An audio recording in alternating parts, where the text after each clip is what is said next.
Good morning, everybody.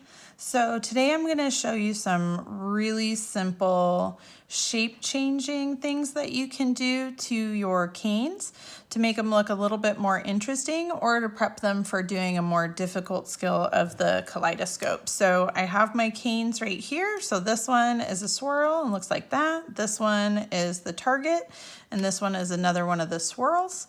So the first thing that I'm going to show you with this one is how to make it more of a teardrop shape. Okay, so really all it is, you can kind of look at your swirl. Now, like on this side, you can't really see the swirl because I haven't sliced it yet, but I went ahead and sliced this one so I could kind of decide where I wanted it to be, because you want to know where what you're kind of working with. So if I want to alter the shape for this one to be more of a teardrop shape, a teardrop means that I want to leave this side rounded and this side more pointy. So if I kind of lay it down and use my fingers about halfway up the roll and I start squeezing a little bit, I can gradually start to change the shape of my cane to make it more of a teardrop. So right now it's starting to look a little triangle-y. So I want to make sure that I'm not kind of pushing down really hard onto the table. So I can hold it in my hands. That tends to help if you're trying to do a teardrop shape to not get it triangled off. So now I'm just using my fingers to kind of squeeze that edge even a little bit more. Once I have that, it will start to curl. You can lay it straight again. So this little flat edge right here is laying down on the table where I'm making it pointy. And I can go around again and kind of continue compressing the clay and making it a little more pointy. And that'll help me keep this bottom part round. And then I can flip to the other side and do the same thing on the other side. Now, if you're doing something like this is probably going to be in preparation for something like doing a flower or something like that. I mean, it also can just look cool, especially if you layer them on top of each other. So at this point, if you look at the end again, I've just kind of left this side mostly round and I've kind of tapered off this end and made that side kind of pointy. So you just kind of want to keep working it and making sure that whatever changes you're making, that you're doing it evenly across the entire cane. So now instead of just having a circle like that, now we have that teardrop shape. So this one used to be more of a circle and now we've changed it. Okay.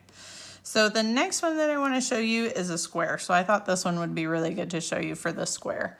So when you alter your canes, it alters, even if you're just pushing on the outside, it alters the design on the inside.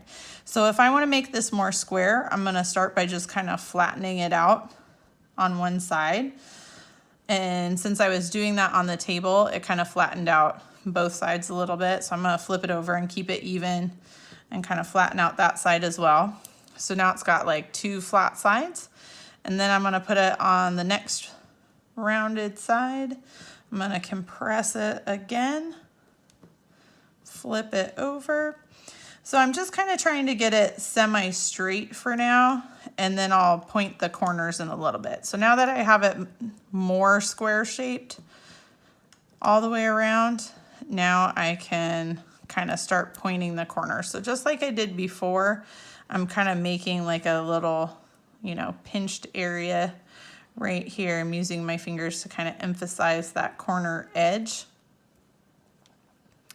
And if you over exaggerated it first, that's okay, because you'll be able to use that, like you'll be able to kind of squish it back down a little bit later. So you're just kind of making each edge a little bit more pointy on the corners.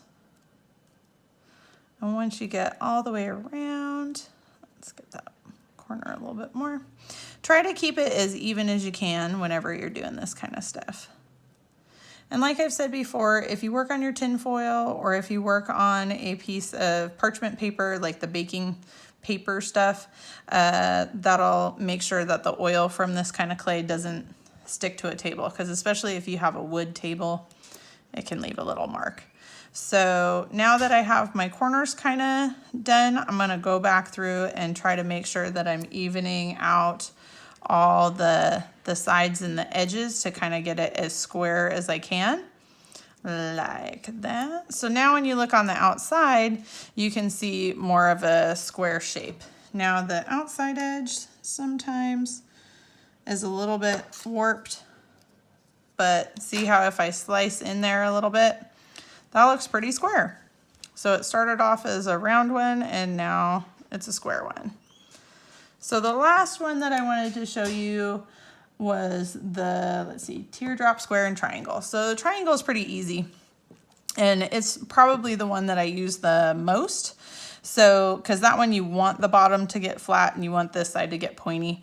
So usually I'll just kind of start pinching at the top fairly aggressively, and I'm also pushing it down into the table. Now this tends to make it get a little bit longer as well, and that's okay. But we want to try to get our triangle to be as even as we can. So once I have, you know, the ridge kind of started that way, I'm going to rotate it and I'm going to do the pinching again along what will become this edge. So I'm going to pinch that together.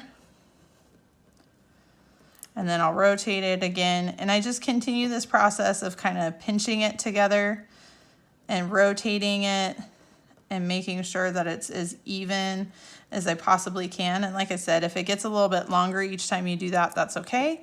If you don't want it to get smaller as it gets longer, you can squeeze it together. Just try to do it as evenly as possible. But that'll make it slightly larger again. So once I go all the way around, then I usually start kind of focusing, instead of on this top edge, I'll start focusing on this edge better because I know that the table is flat, like at least it's flatter than my fingers. So if I'm pushing on this edge down here, I know that other side is getting flatter because that's where the table is. So then I'm gonna kind of roll it again and see how this edge looks more straight than this one.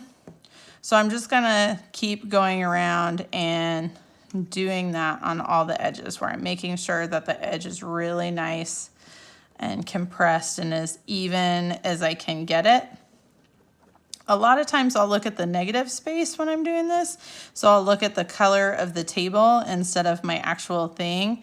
And that helps me sometimes see if there's little bumps and stuff moving around.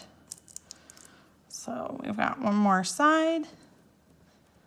So I'll keep compressing, making it as even as I can.